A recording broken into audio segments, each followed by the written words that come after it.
Welcome back to the show, everybody. This is the upper tier, and this is your Monday mashup. Joining me tonight, as always, the Dazzler, donning the colours.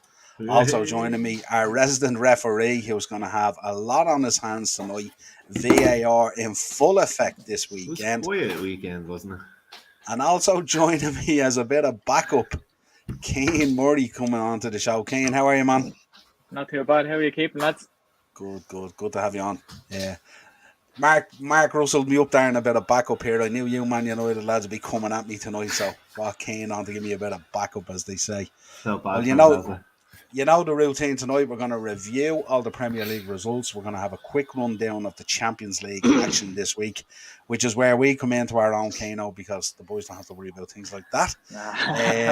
And then we're going to talk about VAR, and we're going to have a little chat about the transfer window. And we're going to have a little bit of talk about the security protocols for Qatar. Sounds like those boys aren't going to put up with any crap at all over there, and significant things being put in place, so it should be interesting. Just to remind you, Thursday tier talk coming up this week again. The shows will be moving till 9 o'clock. That's going to be our slot, kind of 9 till about 10:15, 10:30, roughly, I should say. But on Thursday tier talk, myself and Mark came up with an idea. Obviously, we'll be doing the preview for the Premier League. We'll be doing, as always, Beat the Bookie, mine, Darren, and Mark's favourite show of the week. Not that we're compulsive gamblers or anything like that, but we do really enjoy it. Always gamble responsibly. Yeah, or on two sides going up a wall. It always heightens the banter. But what we're going to be doing is 30 years of the Champions League. We're going to be picking our 10 most memorable moments each, and we're going to be going through them. So that should be a bit of fun. So that's going to be the makeup of Thursday Tier Talk this Thursday. Right. I wonder what my number one moment's going to be. Yeah, I was going to say we can fast forward to Niall's favourite moment, which is obviously Istanbul. Just for anyone who might want to tune in on Thursday, don't bother. You know what's coming. Fuck them. No, do you know what I did? It's not going to be ranked 10-1. It's going to be just your 10 most memorable moments. So you can put Istanbul in 10 if you want, or in 1. It's not going to be ranked as in the most memorable moment, if you like, because over 30 years, I mean, you could have 10 most memorable moments in a single season, near long 30 years. So, we're not going to be ranking them. We're just going to be putting them out there. But it'll be interesting. We're not going to share them, so we'll see what the crossover is like. But I would imagine Istanbul will be on most people's lists. Okay. Won't be a fucking list, I'll tell you that. It will when you put that Konate jersey on in 4 weeks. Willing it, Swiss. Just so our viewers know, myself and Darren have had a side little bet here on the first 10 games in the Premier League, that if United finishes above Chelsea or Liverpool after the first 10 games, I have to wear that beautiful that's United jersey. That wasn't the bet. Isn't it? It was the bet. Wasn't the bet. What was it? United had to finish ahead of 2 of the traditional top 6 after 10 games. 2 of the traditional top 6. I thought we had logged it down to Liverpool and Chelsea. I thought that's what you said, but I'll go back and look at the episode anyway. I don't need to. Okay. So that is the bet anyway. So I could end up wearing that jersey, or I have a beautiful yellow Konate Liverpool jersey straight from McDonald's that Darren might have to wear. I look like but it's a big bird in that canary yellow thing, man. Hey, what can we stuck one up in the background to make you feel better, Dazzler. Do you remember that one? I do, yeah. Maybe I could wear that old grey one, is it, so no one could see me? But we'll see. How easy there, John Cena. Absolutely. Right, let's get into the results at the weekend. You'll have to bear with me on the Sunday results, because I was on a boat with Darren. We had a great weekend away in Cardiff. We did a figure hunt. We went to Clash at the Castle. We nearly ended up battering Bret Hart for the length of time we were in the queue and all sorts of things. So, and some of that bloke in the queue. Yeah, no way, Jose. No way, but, Jose. No way. Yeah. Right, let's go through these results here. Let's start. Keen, if you want to take the lunchtime one, Everton 0, Liverpool 0, a tale of 2 goalkeepers, really, more than anything else. Yeah, absolutely. Both goalkeepers excellent. I thought Pickford at times was unplayable. Now we look at the saves he made. It doesn't really happen very often. We have a tale of both goalkeepers on top form. It's normally You know, normally it's Liverpool pepper in one goal, everything not up to too much, sitting behind the ball, trying to, you know, get that result. But Everton had that fair few chances as well, which on that day they could have won the game. So it's hard to take as a Liverpool fan a 0-0 draw. To see that Maupay chance, he should either side of Alisson, like, Should and he score just there. hits it fucking straight at him, like. Yeah, Couldn't believe it. there was a lot of chances. Salah at the death as well. Ted is in the comments. Look at that, lovely. All these Man United fans coming out now, they're all happy and cheery. Good, strong starting 11. Very strong bench, the whole lot. United are back, baby. It's 2022. Look at that lovely official jersey Dazzler is wearing. I'd like to preface that, Ted, by saying Dazzler would only wear an official jersey. That's all I'm saying. Wouldn't wear anything else. Morris, I hope you are back safe and well from Belgium, Amsterdam, wherever you were. Darren was keeping tabs on you on Facebook. He was updating me in every airport and every town. It was like a game of Where's Wally trying to keep tabs on Blade Morris at the weekend, man. Absolutely. And a lot of drink consumed, I would imagine, as well, based on the pictures that we seen. Hope you're good, Morris. Hope you had a great weekend.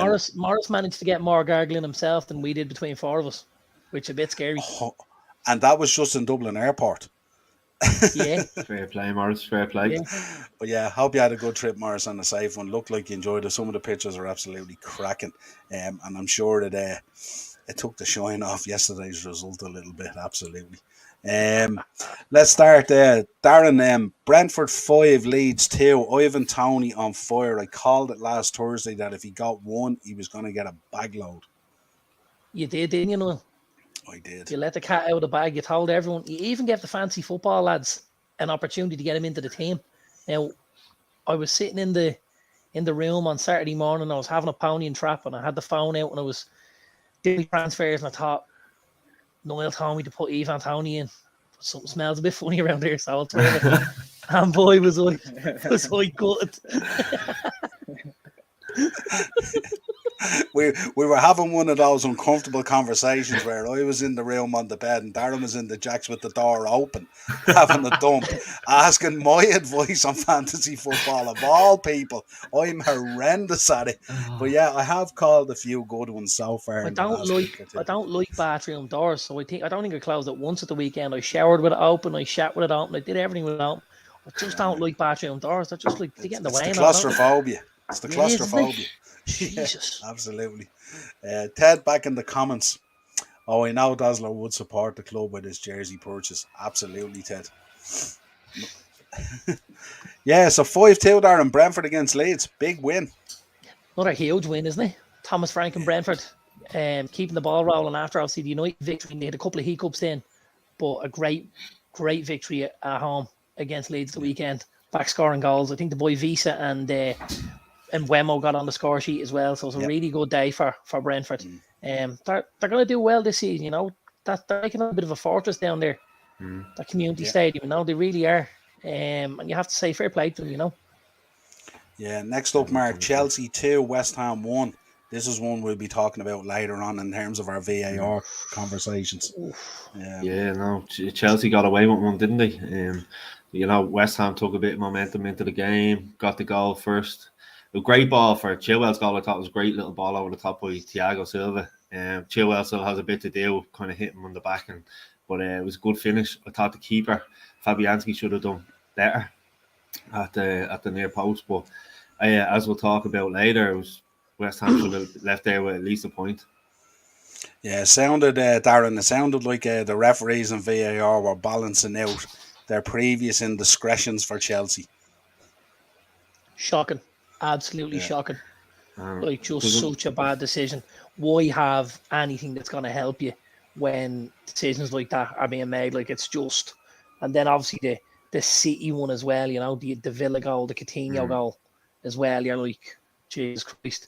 You know. I will say, Mendy went down like he was bleeding, shot in the shoulder. I don't like that at all. Like. The last time I seen a 6'5" black lad go down like that, you had 4 coppers on top of him. And, like... Were you driving through a Blanche? Cardiff. Like, honest to God, it was shocking. Not only did he palm it out in front of him, but then he goes down like bleeding, you know, I don't know, Mary Earps coming for a cross there. Give us a break, probably. Yeah, Fuck's no, it sake. was. Yeah, And not good. Tuchel doesn't look. He looks a bit under pressure on the sideline as well. When you've seen him over the last few games, he doesn't look too happy. Yeah, I don't know absolutely. what Ian will just be thinking of the situation, but yeah, we'll talk He- about the decisions If he keeps that cap on for the whole season, he'll be bald as an egg by the end of it. Stress central. Same. Up Big next. one. Todd, can you tell me the turkey? Do you want to go look for some players? No, we need a fucking hair transplant. Yeah, Kane up next. Newcastle versus Palace 0-0. This was one I didn't think would be 0-0. I think we called it, Yeah. Darren, as being probably tight. What was you thinking on this one, Kane? Another Yeah, one to be without fair, I would controversy. have thought there would have been a lot of goals as well in this game. Looking at the highlights, there was a lot of chances for both sides, and obviously again another VAR incident, which I don't think should have been disallowed. No, It was a perfectly good goal for me. Absolutely. 43 shots in that game. 43 shots between the two teams. And not 43 one goal. Unbelievable. Madness. Go as far Again, as both that teams brings us maybe back by to a Cardiff. striker. 43 shots. Morris back in the comments. Tuchel is only a cup manager anyways. Morris must be still in Amsterdam. Shots fired. Shots fired across the bow. Nottingham Forest 2, Bournemouth 3. Darren, I'll give you this one. I know it's not one you want to talk about. You thought you were Don't come near me with sailing. this, Niall. Oh, man. I was in the last three, the last man standing, and I picked Nottingham said that the Forest. other day. Yeah, I picked Forest at home. I thought they're a banker. They went 2-0 Yeah. up. I went to the bar to get a vodka, and I came back, and it was 3 or 3-2 down. I went, oh dear God, what just happened? Massive Was 3 mad. points for Oh Bournemouth. man, Yeah, big time, big time. massive win for Bournemouth. Yeah, massive. But Jesus, Yeah. I'd say the old chairman there at Forest is having a look in the direction of Steve Cooper with 22 signings in the door, and he can't beat bleeding Bournemouth at home. 2-0 up. It's a break, will you? Yeah. And the boy Anthony getting the winner, but not the same Anthony. No, Jaden Anthony, wasn't it? Yeah. Good little footballer, that kid. Billing done well as well, didn't he? Yeah, he did. Just on the Palace game, Unbelievable finish. I've said it a couple of times, and I have to say it again. The boy Anderson at the back for Palace is right out of the top drawer. He's class, isn't he? Absolutely right out of the top drawer. I'd be shocked if he's there at the end of the season, because someone's got to throw big bucks at him. Yeah, absolutely. Next up, Mark, Tottenham 2, Fulham 1. Tottenham continuing their good run. Goals by Hallberg and Kane and Mitrovic for Fulham on the score sheet as well. The scoreline said it was close. Spurs looked comfortable enough throughout the game. Could have scored a few more. Obviously, Richarlison's goal was real out your real mate towards the end there as well. So, but yeah, I was disappointed. Perisic was dropped here on and Kulusevski. We were just only talking about it earlier. He let me down for the treble.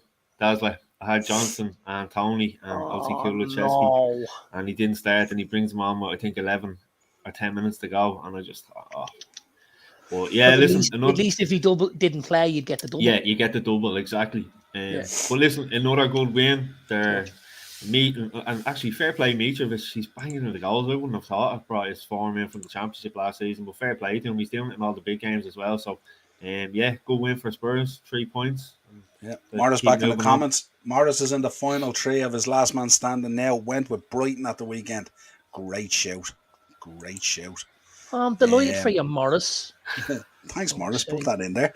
Darren, I'm going to give you this one. Wolves 1, Southampton 0. A bad day at the office for the governor. Slipping back again, but a man getting on the score sheet who you highly rate. I do. He's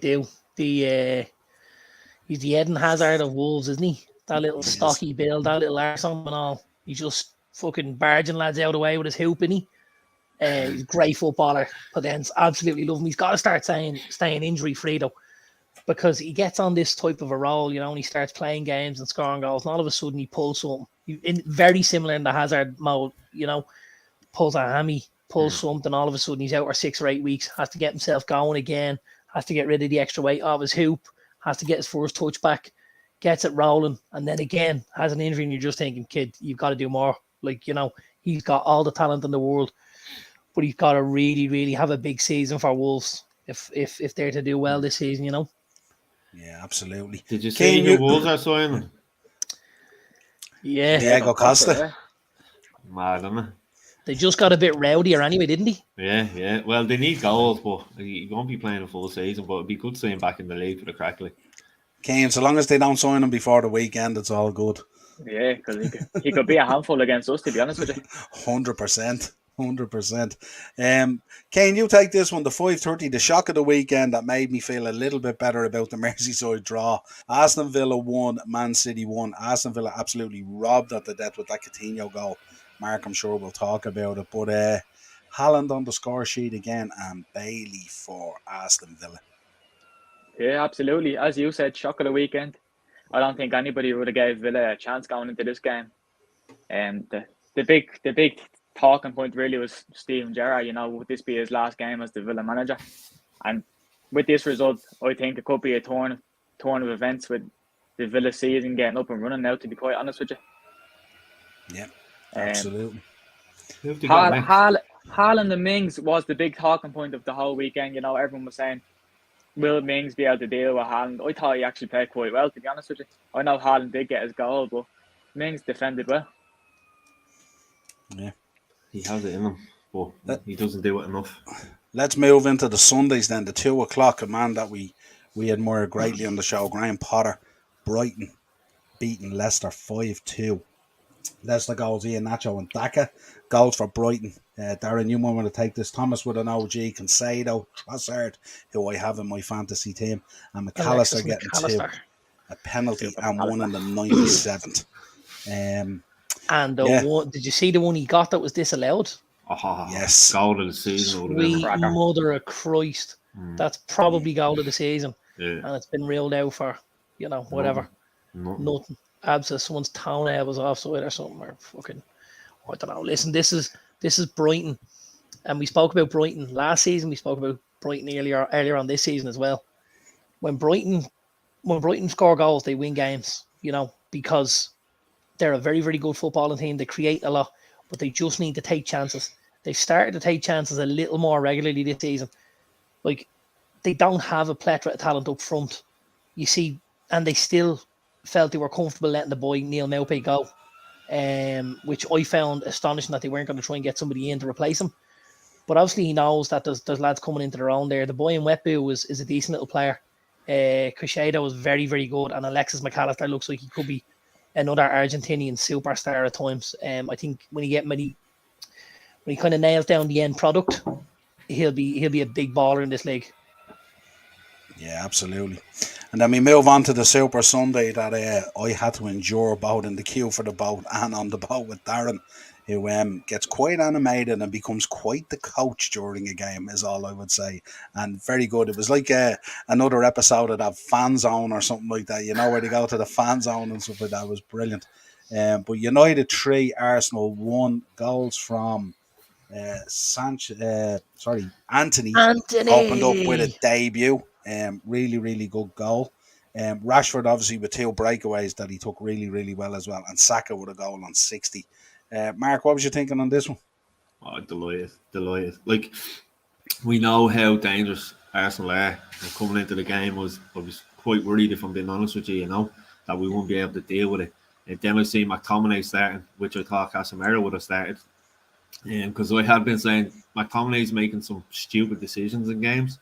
And the free kick he gave against Maddison on Thursday could have led to a goal a few minutes ago. There was no need for it. Did you see his push on Martinelli on the sideline? The ball's going out play, and he pushes him back and sees a free kick, which Arsenal could have scored from. But I thought, listen, we're playing some really good football at the moment. That, I think, was Rashford's first goal. It was a little similar to the goal that he scored against Liverpool, actually, and the little through ball. But I think was it Ericsson played it through to him, or was it Fernandez? I think. Yeah, Fernandez. So, but listen, brilliant again. It's great to see him back scoring goals. The only one thing I would say is I thought Sancho was a little quiet for me, to be honest with you. But overall, delighted with the win and the 3 points, especially watching it here with my in-laws who are all Arsenal fans. Morris on least surprising result of the weekend. Interesting thoughts on that. Niall, did anyone call that 3-1 result to United? You did. You called the 3-1 result for United as well. The one thing we spoke about yesterday as well, Darren, when we were watching it on the boat, was that you were impressed as well with the strength of the bench as well that United have created. Yeah, just like for so long we've had such a poor squad. Obviously when you look at the bench, you look for guys who can either, well, if it's tight, if it's a draw, you want someone that can go on and nick a goal for you, or if you're behind, you need someone that can get you back into the game. And for a long time, we didn't really have that off the bench. I still think there's a couple of injuries. I know Van de Beek and Martial and stuff like that weren't involved yesterday, and neither was the boy Garnacho. But when we looked at the bench, there was a couple there that he could make changes, and obviously, he can put Casemiro in, he can push Fred a little bit higher and stuff like that to let him chase it down. He can bring Ronaldo on and Elanga and stuff like that. And you just think, yeah, this is much more like what we're after, Dazzler, did you notice he named 2 goalkeepers on the bench yesterday? Yeah. Well? It's mad, isn't it? Yeah. He did it on Thursday night. Thursday against Leicester, yeah. But that was because obviously Shaw and Wan-Bissaka were unavailable. Yeah. Shaw made it back to the bench on Sunday, but Wan-Bissaka didn't. Yeah, so it'll be interesting to see what happens on Thursday night, because I think he might make wholesale changes. Definitely. I don't necessarily see Wan-Bissaka getting straight back in. We might end up with Brandon Williams on the right and Luke Shaw on the left. I'd say so. He'll probably start Maguire as well. He should start Maguire, Lindelof, Dubravka, Casemiro, Fred. Get guys need games under their belt. Because we are going to have to call on guys, and we need them to be ready. And you could see how rusty Maguire was when he came on the last few minutes yesterday. Yeah. He absolutely, that was probably one shade away from being bleeding GBH, what he did to Jesus, Yeah. So you don't want him coming off a bench cold like that, not having played in 4 or 5 games, and then needing him to do something. It was okay yesterday, we're 3-1 up. You're just seeing the game out. But, if it's 1-1 or if you're 1-0 down or whatever, and you're bringing Maguire on like that, things will get very fucking messy. Big time. Absolutely. Morris back in the comments. Chalk and cheese, the 2 benches. Good shout. Our squad depth is poor. We have Morris, made the point. I did like the boy Vieira when he came on. I thought he looked all right, actually. In his little cameo role that he came on in. I thought he was very good. Now, I couldn't really nail down where he was playing.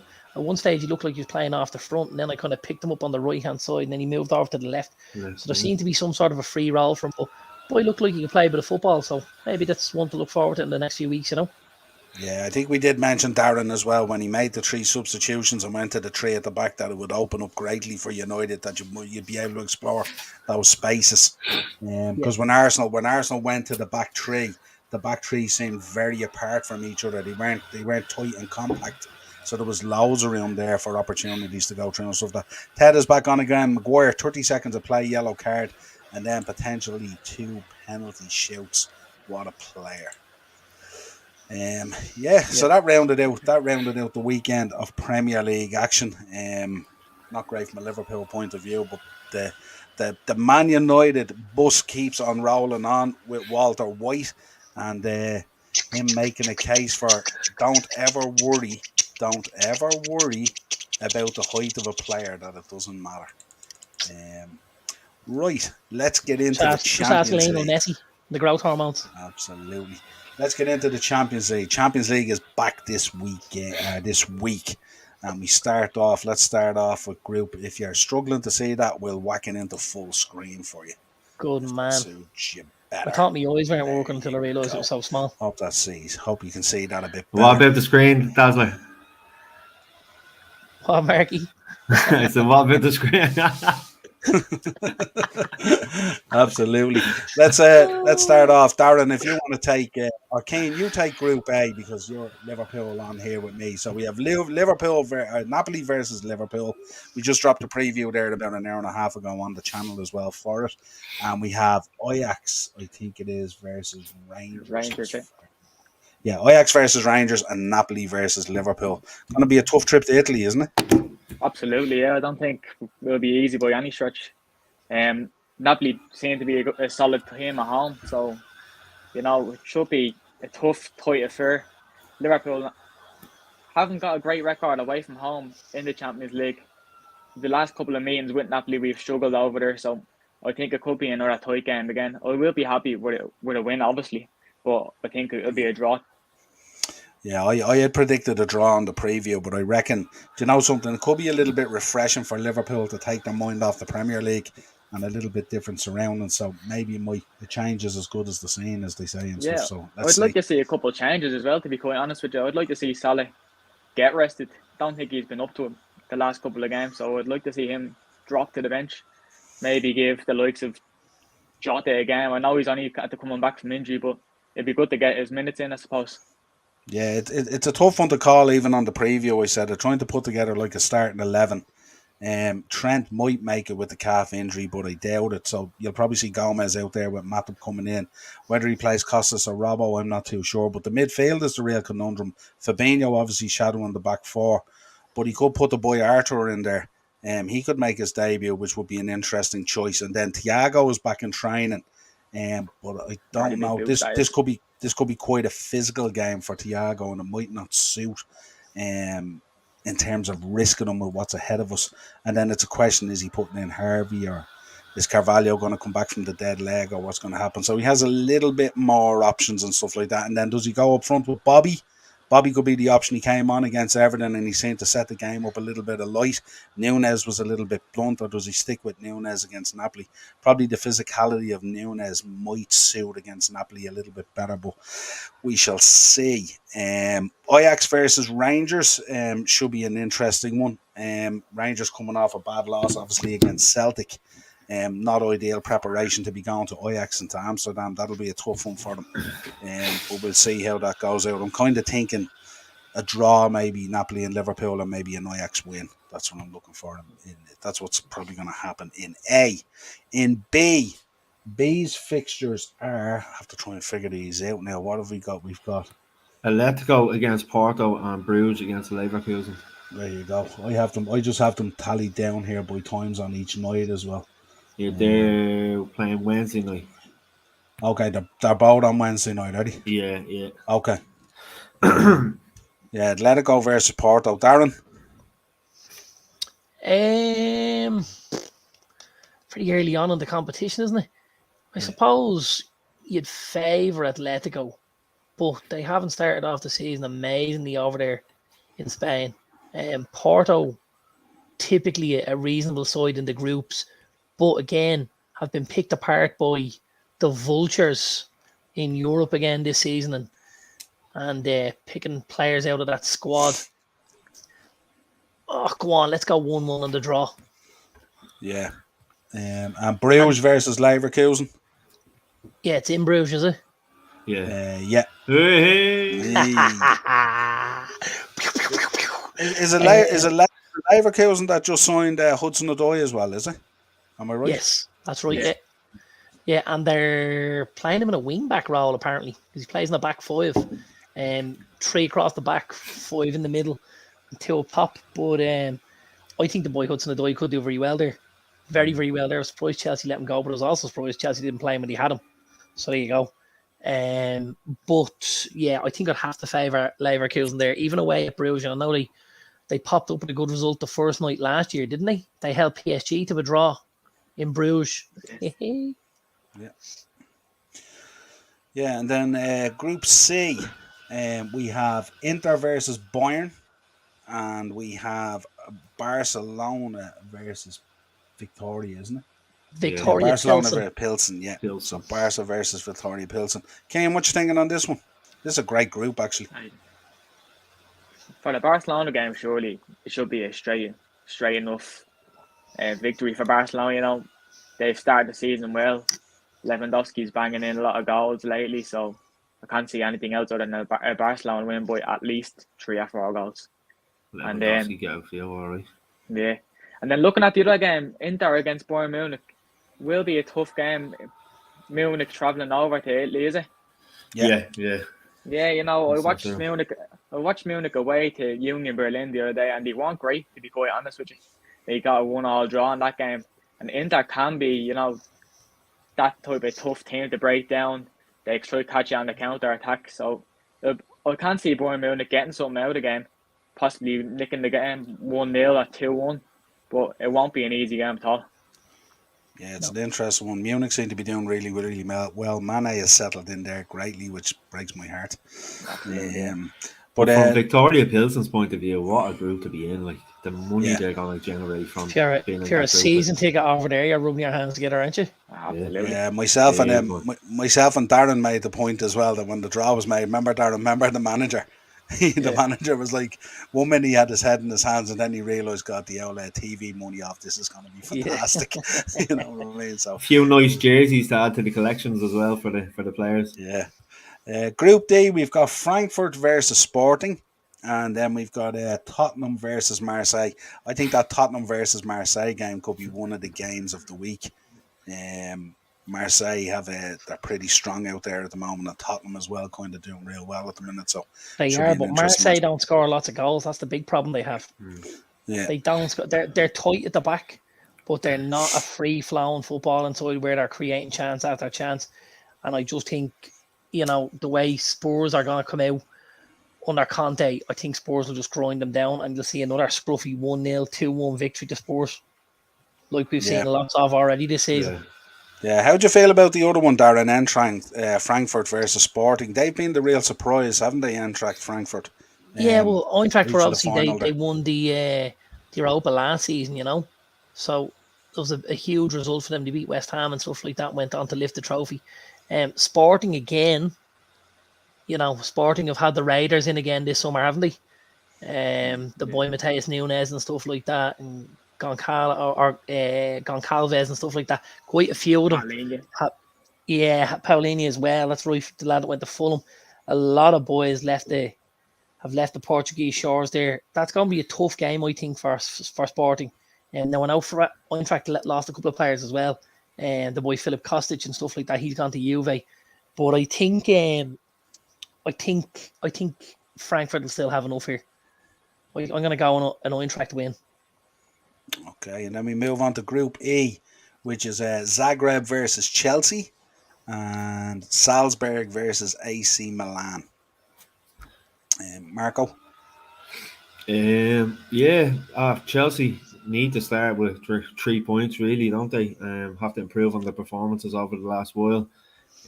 Maybe, obviously, I don't think Aubameyang's going to be playing till October, so isn't it?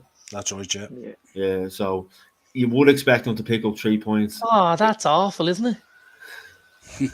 Tough place to go as well. It is a tough place to go, but I'd expect Chelsea to get off to a winning start. Salzburg, obviously, our mate Noah Okafor be playing against AC Milan. But I don't know. I think Milan will have enough in their locker to beat them. It will be. I think it'll be a tough enough game, but I say Milan will get an away win. Yeah. Group G, if you want to take this one, Kane, Dortmund versus Copenhagen. And we have Sevilla versus Man City. Yeah, no, to be quite honest, I haven't seen much of Copenhagen. I wouldn't imagine any of us had, to be quite honest. Yeah. But Dortmund have started the season well, they've picked up some good results. So I can see Dortmund coming out victorious in this game. And then City against Sevilla, I can only see a City win, to be quite honest with you. I watched Sevilla against Barcelona the weekend, and Barcelona ripped Sevilla to shreds. So if they give City the amount of space on the ball and time that they gave Barcelona, I can only see City winning at canter. 3 or 4 at least. And lads, do you think there'll be changes? Do you think he'll make wholesale changes, Pep? I think it makes some change, but I don't think it'll be wholesale. Yeah, I don't think there'll be as many as people expect it to be. I think in the likes of, say, Copenhagen at home, I'd say make a load of changes, but maybe 2 or 3. Depends on where the group lies at that stage. Sevilla's not an easy place to go either, but City, and especially coming off the back of that draw, that could have been a loss as well. I'm sure there'll be a little bit of concern. They've been very, very poor though so far this season, Sevilla. They're shipping goals in comparison to how tight they've been over the last number of years. The boy Jules Koundé obviously has left the building, and Diego Carlos, they're that centre-back pair. And all of a sudden, they're really finding it hard to keep stuff out of the back. The boy Augustinsson, he went to Villa as well. So it's a lot to lose 3 or 4 of your back line like that, and then have to replace them and kind of get that cohesion straight away. I think City will do this by 3. Yeah. Group F, Darren, if you want to take it. Celtic entertaining Real. Coming off the back of a good win in the Old Firm. And That loves that Scottish League. Leipzig, Loves it. Leipzig versus Shakhtar. Yeah. Do you know what? I wouldn't be shocked to see Celtic get something here. You know what? I'll second that because I was just thinking that myself. I think they could get a draw. I think they could get something because I got to be honest with you, right? As you know, I'm a huge fan of the Scottish League. Not. They're gonna get something all right. A proper hiding, I'd say. No, you know what? They've done Barcelona and all in there before, up there before. They have, but you know what? Unbelievable. You know their biggest. You know the biggest thing they have for them at the minute, right? Their work rate on the pitch is absolutely phenomenal. And like at times, that's the one thing you would say lets Madrid down is their work rate. You know, because they've got the players, they've got the Camavingas, they've got, you know, the Tchouaménis, they've got Vinny Jr., they've got Benzema. So they've got talent everywhere. But at times, the work rate isn't what it should be.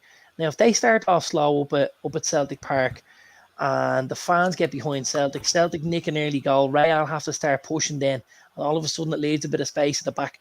Those little lads that play up front, the Dejan Maida and, you know, Furuhashi and that lad, they are like absolute lightning. They'll rip Realis under in seconds. I think Jota's good as well, and he does like very good, yeah. And Giacomakis, there's and the boy Albadia, he got a couple at the weekend, didn't he as well? Yeah. So like, there's an awful lot going on there. I said, like, I have to hold my hands up. I didn't envisage Ange Postecoglou being the saviour of Celtic Football Club, but fuck me, was I wrong? Yeah. Yeah, just the last two games, 9-0 and 4-0. Yeah. I'd just like to let our viewers know as well that Darren sealed employment today as the new marketing manager for Glasgow Celtic. Just to let you know. Darren, I can't believe you're bigging up the Celtic League. My God. Yeah, no, I think they'll get something. I'm shocked. I'm going to go 2-2 now. That's what I'm going to go. 2-2. What are you thinking with Leipzig and Shakhtar? I think the Shakhtar lads will just be delighted that no one's firing shells at them this week. I suppose they can go to Leipzig and the lads will just fire rockets instead, or cans of Red Bull. Christopher and Cuckoo, the boy Soboslai, this is only on one way. This is Leipzig by 2 or 3. Yeah, absolutely. And then can we round out Group H? PSG versus Juventus, which should be an interesting tie, and Benfica versus Maccabi. Juventus and PSG should be a great game, to be honest with you. I don't really know what they expected with the other game, to be quite honest, because I haven't really seen much of the other two sides. But back to the PSG and Juve game, I think Juve might nick a draw. You know, PSG, they've started the season well. They're great going forward, but they are leaking a couple of goals at the back as well. So I think Juve could get in there with the likes of Vlahovic. You know, Di Maria is coming back to his old place, I think. So, yeah, I think 1-1 draw. Okay, interesting. I hope he breaks his leg in the warm-up, Di Maria. Little rat-faced cunt. Oh, God. He hates him. And don't forget, lads, Wednesday night, the Irish women team are playing Slovakia. That's right. So, big show. Looking at that as well. I think it's a 5 o'clock kickoff on Wednesday. Keep an eye on it, all right. Absolutely. And the girls. Yeah. Right, Marky, prepare us for this. Let's get into this. VAR. Lads. It's what a weekend it has been, isn't it? Yeah. I think, like, we'll touch on one thing I want to get out of the way is we had an argument with your brother-in-laws. The Odegaard incident was a foul for me. He pushes over Ericsson. You can't be doing that now. Do you think so after the last few weeks, Mark, when you've seen referees letting the kind of physicality go and the tackle that's being let go? There's certain tackles and then there's pushing someone over. Like I said it to them, if I'm up in Roadstone or wherever I am, I get a decision like that, I'm giving a free kick because it's setting the tone for the game. The lads know, right, we won't get away with much here, you know, that sort of way. For me, it's a clear push on Ericsson. I don't know how the referee didn't give it in real time. He had to be advised to go over to the VAR, but for me it was. I don't know. Morris in the commentary might be thinking differently, but that's what I felt. I have to be honest, because I have to take my United hat off here slightly. If if they give the goal, the Spurs goal, yeah, where Bentancur absolutely lambastes the boy Kai Havertz, right? Yeah. If they give that Spurs goal, they should be giving the Arsenal goal. Yeah. Listen, There's way less contact. There's way less intent. There's way less everything, and that's sure, where you've seen Willock, the Newcastle goal. Willock is clearly pushed in the back by the Crystal Palace defender. That he goes into the goalkeeper then, but then it's a foul on the goalkeeper. Yeah. Which isn't right either, that sort of way. But lads, I've been saying this for years. We'll talk about the decisions.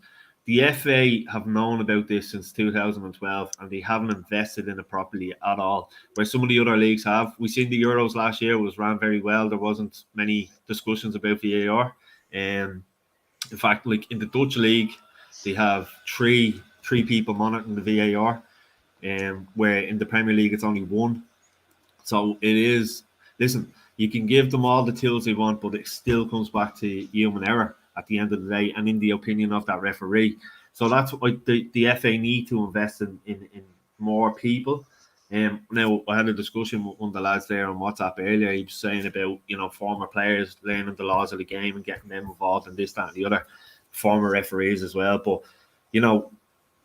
they need investment. Like I said, the Dutch league have three people. One monitoring handball offences, one offsides, and then there's the goal or no goals and stuff like that. So you have three people monitoring this, where in the Premier League you have one, which I think doesn't work. So we need more officials working on the VAR. Well, and here's the thing, right? You could quite easily rock up on a Sunday and have a bad referee. Now, if that bad referee is then in the box, then you got a bad VAR consultant. You know what I mean? But that's the thing, Tazza. It's investment. It's investment, and there should be a panel of three, like in a boxing fight. Now, listen, we still see some crazy decisions there as well. Boxing, Somebody who watched that fight thought Anthony Joshua won it. I don't know who he was. He needs to stop watching. It's bad for him. But I mean, you should be able to have at least more than one. I think if it's two, it becomes difficult, because then it's, if somebody's more opinionated than the other, that'll happen. Whereas at least if there's three, you get a very decisive 2-to-1 ratio, and that's the way we go. And it can be as much as somebody pressing a button. So you watch the decision, right? I'm in the office next door, but we're not together, so that there's no talk about it, right? And you've got a button in front of you, and the button is red for no goal or green for goal. You press it, I press it, and the guy next door presses it, and then we don't know what anyone else has voted, so we're not then, there's no collusion, and all of a sudden, boom, the decision goes through, 2 no's, 1 yes, it's no goal. Yeah. No, and I said it on this before, lads. Plenty of times I've been out in Abbottstown, the FAI headquarters, for referee meetings, and they'll show a video or something, and you have to put your hand up if you think it's decision A or B, and the room can be split. So it is all down to like, in the opinion of that person. That's what it goes down to. Yes, we have the tools and the technology there, but it's still a human running that technology as well. And the one thing, obviously, if that person in the booth, which we've seen so much, is calling the referee over to the monitor, you know that the decision is going to be changed. You just know for a fact that it's going to be changed, Yeah, we haven't seen too many when they go to the monitor that it goes the other way, really. Like I said, it comes down to the FA. They've known this for nearly 10 years now, and they've had the time to train people up on it and get them involved.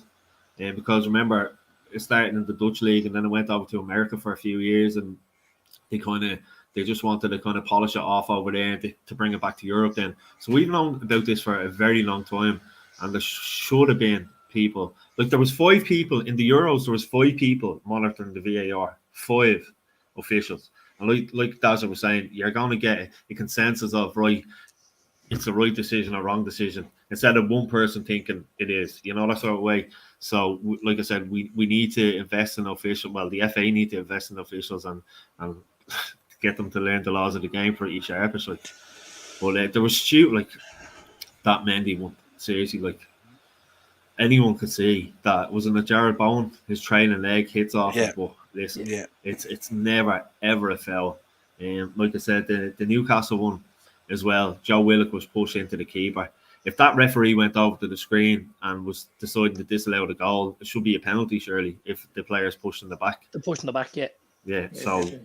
And the Mendy one, I was watching Sky earlier, and Darren Gallagher was on, and he said, like, if Mendy goes to claim the ball and Bowen falls into him and frees the ball up, completely different story. Yeah. He said, but the fact he palmed the ball down, good show. there's no case. Do you know what I mean? Exactly. Yeah. But it's like, do you remember Ederson the other week against Palace, wasn't it? And there were so many people split about whether the ball was fully released or not. Yes.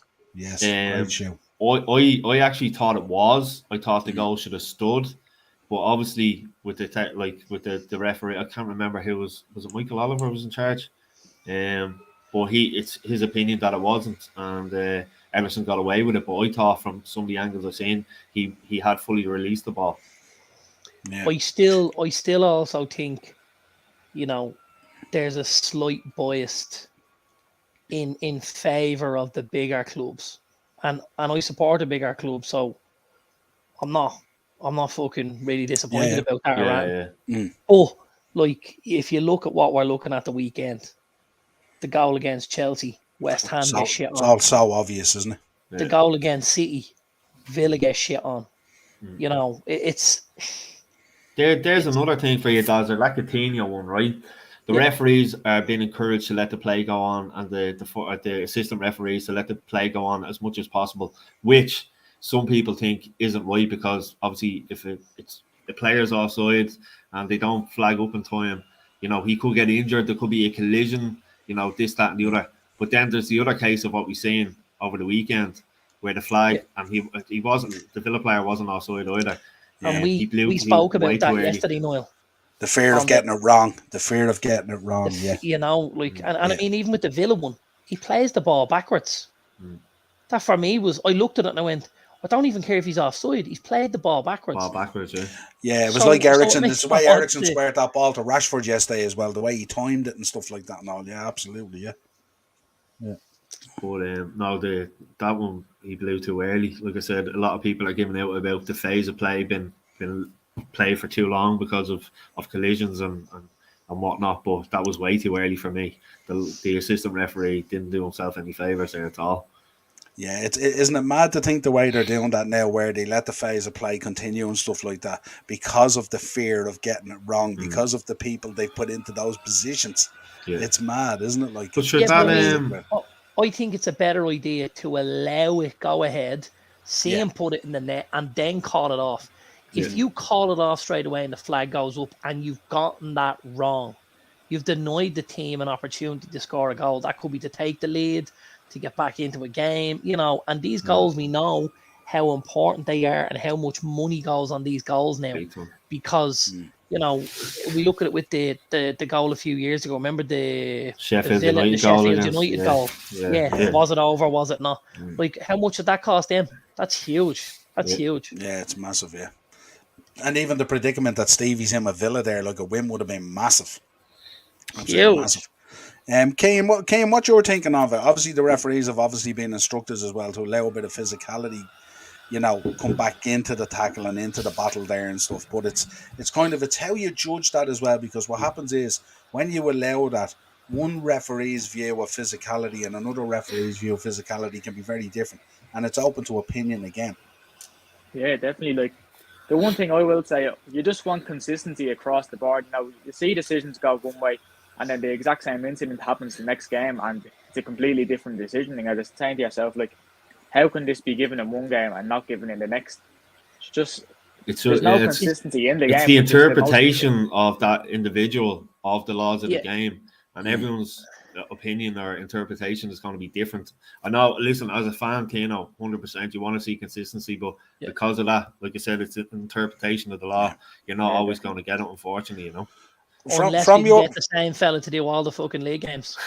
Yeah. From your point of view, Mark, as a referee, if they make that decision that they want to allow a bit more physicality, I mean, from your point of view, that creates a bit of a headache, doesn't it? In terms of, we want to see physicality in the game, but in terms of being the referee on the pitch at the time and trying to judge one player's physicality. Like if you think about it, like let's say poles apart, let's say, right? Malacia's physicality could be very different to Haaland's physicality. You know what I mean in terms of stature and size and build and all that kind of stuff. Even though he's a little terrier and he was really good yesterday, and putting that out there. But for Darren. But you know what I mean? Like, as a referee trying to judge that, you know what I mean? Where, like, that creates a headache for you if that's a kind of an instruction, doesn't it? Yeah, absolutely. Like I said, that incident with the Arsenal one, I'd give that as a free kick in a game because you want to set up a style where if anyone's pushing or there's little nudges, they're not going to try to do it. Obviously, there's talk of getting back to what it was. Remember in the 90s, tough tackling, this, that, and the other. Like I said to you before, because unfortunately the game has changed now. These players are brands. There's a lot of protection around the players as well. Obviously, But does anyone want to see football like that again? Like, I don't necessarily want to watch a game of football knowing that Chopper Harris is going to come around the corner with an axe and take someone in half. I want football to be free-flowing. If it's physical and it's a foul, it's a foul. If someone's ballet dancing, get them by the collar and pull them back up off the bleeding deck. But you can't be going out and putting fellas in danger. No, and that's where we draw the line. And as an official and a referee, it's your job for the health and safety of the players. You have to protect the players at all times on the field of play. Yeah. So that's up to you to do it. Now, I know the FA have come out with this, trying to make it, make it more physical and stuff like that. But like I said, the pace that the game is played at now, what the players are on, like I said, the brands, I can't see it lasting. It won't happen, I suppose as well, because as a referee, you're human as well and you're on the pitch. And I suppose you think in terms of physicality, if you're looking at someone who's started tackling and going into, say, a guy like, say, Scott McTominay, who can take a tackle and he can give it and dish it out, fairly strong young lad there at Man United and stuff like that. And then you look at a tackle maybe going in on an Eriksen, and because you're human, you know that this guy's fitted with a heart thing. He almost nearly died on a pitch and stuff like that. Is your interpretation a little bit skewed as well, or are you looking at it just in the moment? Do you look at it from player to player as well? Because we know in the past with referees would look at, say, Dennis Wise and know he's hard, or Vinnie Jones and know he's hard, so they might have a different interpretation to someone who might have been a bit more skillful or slick on the ball or something like that, So I wonder, does that come into their thinking as well? You know what I mean? It wouldn't for me. I just take every game and every player as I see in front of me, and I know a lot of the lads, say at Kevin's and Shamrock Rovers and Lucan United and Bows and stuff. I know a lot of the lads, but I'd never kind of look at it in that sense. It's all just on the pitch on that day that I make my decisions. Yeah, but if you're just to go to what Niall said there, if you're somebody, let's say you're a ref and you're reffing games, and next week you've got United at home against Spurs, let's say, and you know that somebody like Richarlison has been booked twice in the last 4 weeks for diving, and there's an incident with Richarlison, the first thing that comes to your head is, this cunt's a diver anyway, right? So that has to cross a guy's mind. And I don't think there's any way you can take that out, to be honest with you. Yeah. The human element of it, The human, and even though sometimes you might think, I'm not really judging them. We judge everybody and everything. That's what we do. Yeah. We're humans. We're swines. We really are. And I just think it's very difficult, as Kyle said. I think it's very difficult, to get that level of consistency with it being a different ref. And then, some games are played like, look at the Champions League this week. You can guarantee the Champions League games are going to be played at a different pace than the Premier League. So then for each of those teams, depending on where the referee for that game comes from, if it's a Spanish side like Sevilla playing a Premier League side like Man City, and all of a sudden they end up with a fucking Hungarian ref, like, that's very difficult for those two teams then to go out and play the game a certain way, because they, he plays in a league that's more physical than Sevilla, less physical than City. You know what I mean? So it can be difficult all around. Yeah, no, it's a good shout. Absolutely good shout. And that's kind of where I was going with it, you know what I mean? Yeah. Even looking at, there's no doubt if you're a referee of a match in the Champions League this week, you're going to look at the two teams. You're going to kind of do a little bit of homework, as they say. Yeah. Well, you know what I mean? I'd say this, Keno is a big Shells fan, goes to all the games. If you've seen some of the levels of refereeing in Stop. in the League of Ireland without the VAR, you'd be shocked. Mm. Like, what's it like, Oh, you know? it's absolutely embarrassing. It's disgraceful. You wouldn't see this stuff out in the park. And then It really is terrible. Perel Duffer's getting yellow and red cards. It's just nil. By the week. Kane there, just nil bitter shells fan, huh? No, I've it's seen it. nothing I've to do seen with it in the fairness League at of all. Ireland. Just in general, like over the course of the whole season, even games I've watched on telly, like, the officiating is disgraceful. And I can only imagine if there was VAR in the league, the Yeah. amount of decisions they pick up on every single week would just blow your mind. Yeah, can you imagine VAR in the League of Ireland? Good Lord, there'd be riots. Absolute riots. Imagine them having the VAR thing outside Ballybuffet. It's one thing. It's one thing watching the Premier League and waiting to celebrate a goal on a VAR decision. Can you imagine being drowned at soaking wet in Dalymount or whatever it is, waiting to celebrate a goal and VAR coming out and stuff like that? There would be absolute riots. Something I wanted to chat to you about quickly, lads, in terms of, I mean, obviously the transfer window is now closed. We covered it last week. A big thank you to everyone who viewed. It was great views on the show. We did a great job, and you guys did a great job as well. Great comments and stuff like that. And we love covering Deadline Day. It was really, really good fun. That package with Beat the Bookie and with the Premier League preview and everything else, it made for a really, really good show. But I just wanted to get each of your thoughts in terms of the transfer window now closed, the kind of winners and the losers. Darren, if you want to begin.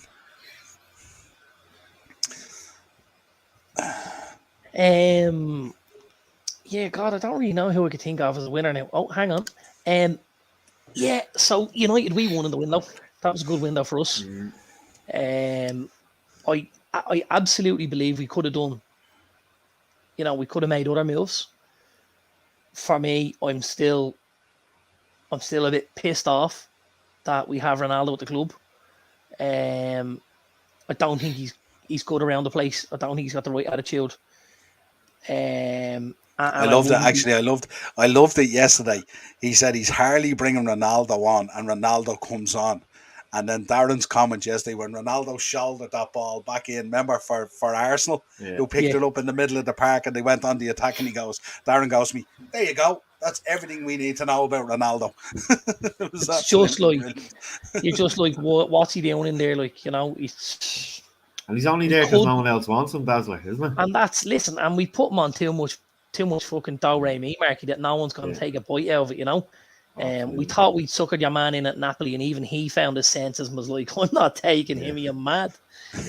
Hopefully when January comes, he'll toddle off to the MLS or something like that. He might just have a sense now that, actually my Champions League journey's over because, I'm causing too much trouble here. There's too much hassle. I'm becoming the CM Punk of fucking football here. So I need to just step aside and head to either Saudi Arabia and take the oil money, or go to the States and just become a massive big star and be on every advert and poster in the fucking on Rodeo Drive and going down Route 66 and all, That's it, down to the ground, big sandbag. Did I hear a whisper today, talks of a new contract? Himself and Rashford, was it? Was it Rashford? Skill Dinners is due a new contract. He's only got a year, 18 months left, but there's definitely no chance that Ronaldo's getting one. Absolutely none. No. Not a chance. I wouldn't have thought so either. Other big winners in the transfer window, just to Spurs. I thought Spurs had a good window. Thought they did really, really well. Really bolstered the squad. Did everything they could do for Antonio Conte, which I think Daniel Levy, if you're going to let your guard down, you might as well let down for a guy like Conte, because he could really do a job there. I suppose I'll give you one more winner and then I'll give you my losers, because there's a few of them as well. I wonder what team is top of that loser pile. Go ahead. Well, you'll have to just wait and find out, Marky. The other winner, I think, the other winner for me, and I know there's a lot of guys that aren't happy here.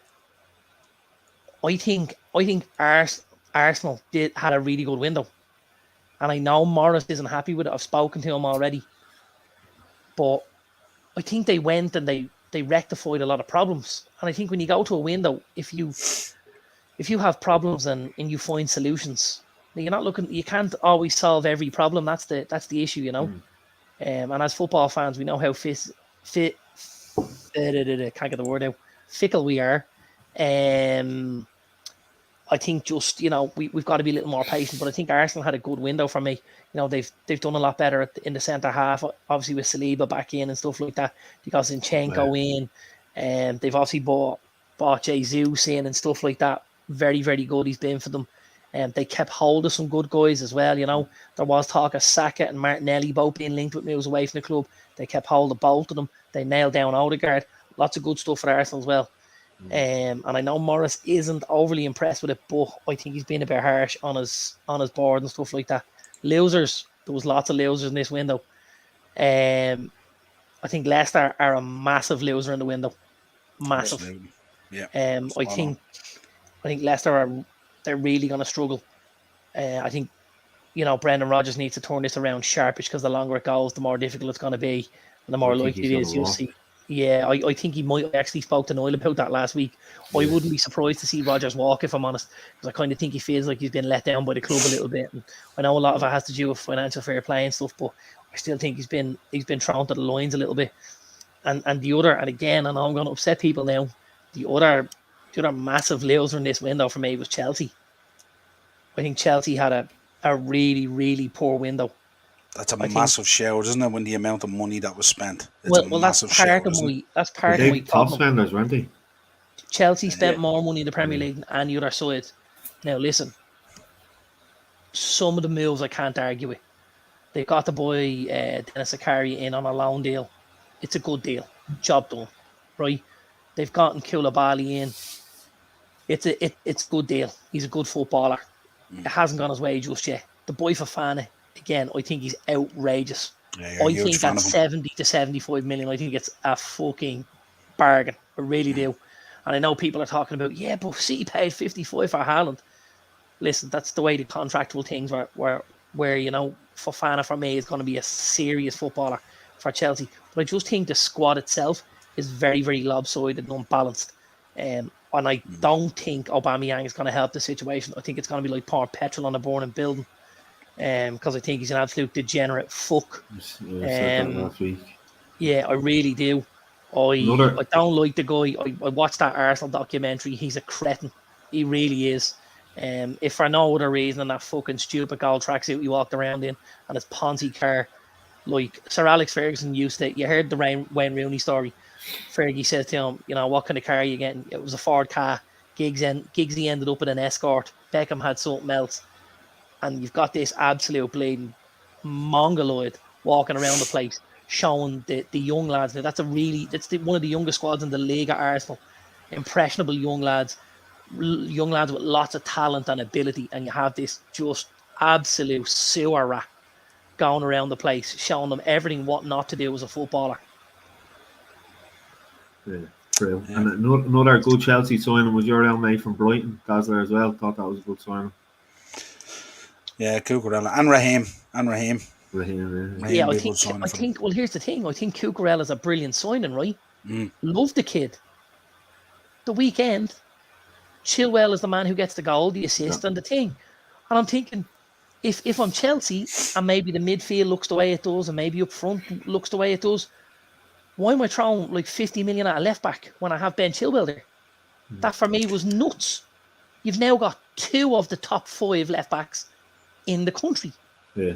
And I'm like, get a guy in for 15 to 20 and use your 30 to get an extra midfielder in because they're still like there, or get another attacker in, or get something done. But I think the big problem with Chelsea was, I think our boy Todd really, really struggled in his first window. And we'd issues on our WhatsApp group last week over this, and for me it all came down to the fact that he was far too arrogant, in his dealings with the soccer teams, and obviously getting out Marina and Bruce Buck before the window kicked off and stuff like that was massively disrespectful. And I think it's come back to bite him on the whole. Yeah, and I think as well, when you look at, I suppose, just to dwell on Chelsea for a minute as well, a lot of the problems don't seem to be stemming from the signings. Although we've seen Koulibaly maybe get sent off or carded and all that kind of stuff, but most of the problems that you see at Chelsea seems to be from the guys that are there. trying to figure out what they want to do with Kai Havertz. Darren, you've mentioned this a number of times. But also that midfield there of Kovacic, Jorginho, and Kante.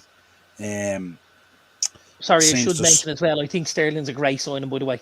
Yeah, I think absolutely. Sterling's a great signing. I don't want to. Um, If something's good, it's good, and that's I think Sterling's a great signing along Yeah. with Cucurella and Fofana. But throwing 90 million at kids who aren't going to play for the next 5 years when your starting 11 looks like that, mental. Yeah, it's an interesting one. And then I suppose some would have an opinion on the goalkeeper as well, Mendy and stuff like that, who's always capable of dropping the ball, as they say. It's an interesting conundrum for them that some of the embedded problems there at Chelsea seem to be with the players that were there, not necessarily what's come in. But it'll be interesting to see. Kane, what was your thinking on the transfer window? Yeah, to be quite honest with you, I'm going to put out there, I think Liverpool had a terrible transfer window. Absolutely dreadful. We can look at the players we let go. We let 3 attacking players go and brought in 1 and Darwin Núñez. We let Mane go. We let Minamino go. We let Origi go. These are squad players that you can bring off the bench when you're looking for a goal. Then we're crying out for a midfielder. God knows how long. We bring in a player who hasn't played many games in the last couple of months on deadline day. So don't get me wrong, it could turn out to be a good sign, but it doesn't strike me with confidence at all. And then you're looking at the likes of Nico Williams going, Trent Alexander-Arnold picks up an injury, and you have James Milner playing right back. I know we signed young Ramsey, but you haven't seen much of him obviously because he had that injury. But I think Williams could have been kept. He's good enough to play in the Premier League, as I've seen with Forest. And for me, I do think it's been an absolutely dreadful window for us. Yeah. When you don't have anyone else who can legitimately play that fullback slot, like I can put Joe Gomez in there, but he's not a right back and he's not going to get up the line and he hasn't got the delivery that the boy Neco Williams has. So why allow him to leave? Guarantee him a certain amount of game time that you hang on to the kid. Like tell him he plays Carabao, tell him he plays FA Cup, tell him he plays any of the Champions League games that are dead rubbers, tell him he plays, a few minutes in every Premier League game, tell him he plays when Trent is injured. That's going to be enough to keep the kid because he's at Liverpool. You know what I mean? Sure, he always played well when he was given the opportunity. Absolutely. As well, which is what kind of irritates me as well, because like he never ever put a bad foot, like a foot wrong. Sorry, should I say? So it's a I don't understand why. It's a different position, but if you're going to hang on to Nat Phillips, you should be fucking hanging on to Neco Williams. Yeah, definitely. So, agree with you there. Yeah, Ted back in the comments. Ted said he said last season that the boy Mendy was a risky keeper, always liable for a mistake. You did, Ted. Absolutely spot on. He called the route that day as well, pal. Mm-hmm. And lads, I will say this, I don't know how you feel, but I think Forest needed 1 or 2 more signings, to be honest with you, to make them that bit stronger. Yeah, just to fill up that triple decker. I thought you were going to say just to fill up that shirt that the bleeding chairman wears. 22 new players, and not. I don't think they still don't have a shirt sponsor, do they? Or have they got? No, one they yet? don't. No, they don't. I don't know. I quite like it without the sponsor. I love it without the sponsor. Yeah. I'd say the guy upstairs writing the checks ain't too happy though. Yeah, And Dazzler, Josh Bowler may have gone, but Blackpool got a win yesterday. Lucky, did you see what happened? I didn't see what happened now, but I saw the 1-0 result. Yeah. Was it an OG? Did you? Oh, hang on. I did see some of this. Yeah. Did you see it, Keno? No, I didn't see it. No. Huddersfield scored a goal. It was over the line, but it wasn't given because I heard about this. Yeah, there was the technology wasn't working. Yeah, it was like about 2 foot over the line, like. But we got away with it. 1-0 away to Huddersfield. We'll take it. Mark, was that Saturday or was it Sunday? That was Saturday, was it? Sunday, yeah. Sunday, was it? Yeah. Okay. How can you be one of the biggest leagues in the world and not have the technology working?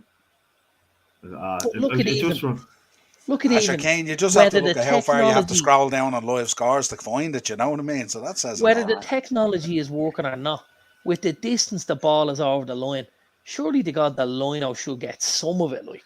Well, the assistant referee said that there was too many bodies in the way because there was a Huddersfield player that came around the post and was like on the touch line at the post, and he kind of headed it, and the keeper, the Blackpool keeper, if you watch the replay, he actually stops and he's holding the ball down the ground like that, as if like, and then he realizes the ref isn't giving it, and he gets up real quick to make it look like, you know, it was just, it was amazing.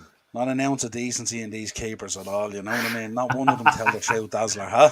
It's all down to these keepers. DTA, don't trust anybody. Mark, any other thoughts on the window? No, look at that. Dazzler was saying, I think we done very well. Like Keno was saying there, I think Liverpool could have done with maybe 2 more players, to be honest with you.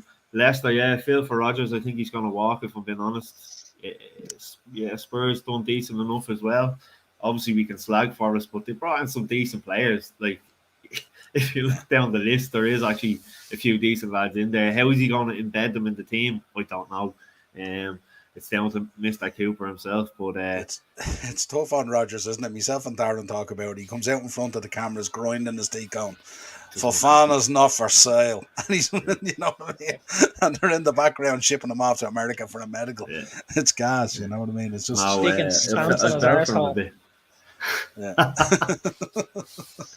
absolutely. Let's finish up with this one. The Qatar Foreign Affairs Minister came out there during the week, did an interview. Obviously, you're going to see more information coming out now as we draw closer to this World Cup.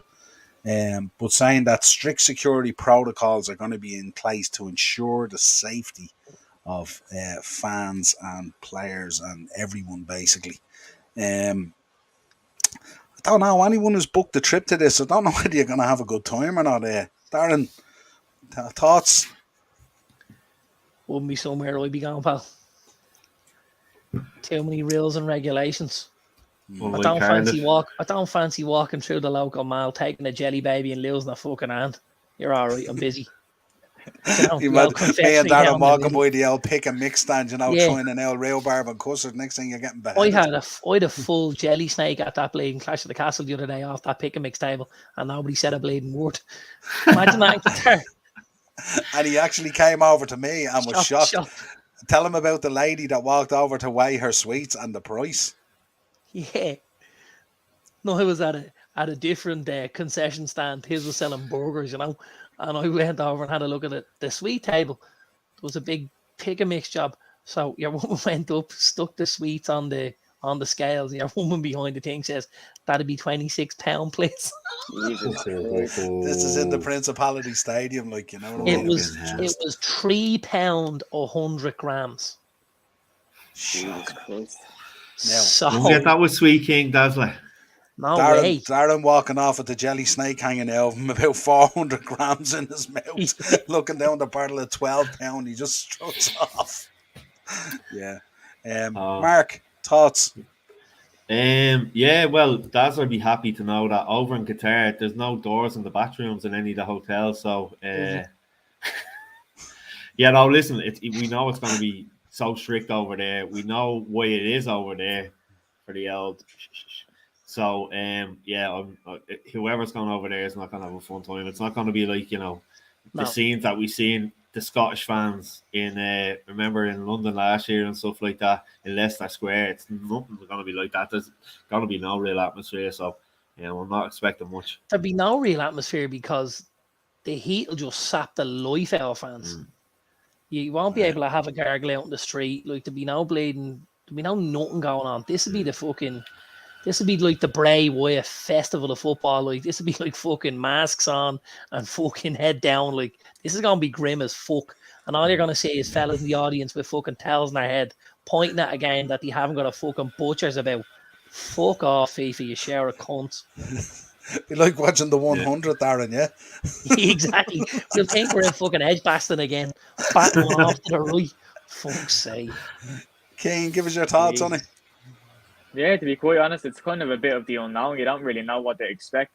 But as the lads already said, like, there's too many rules in place that you can go over and enjoy yourself. So, like, it's something I wouldn't be willing to do.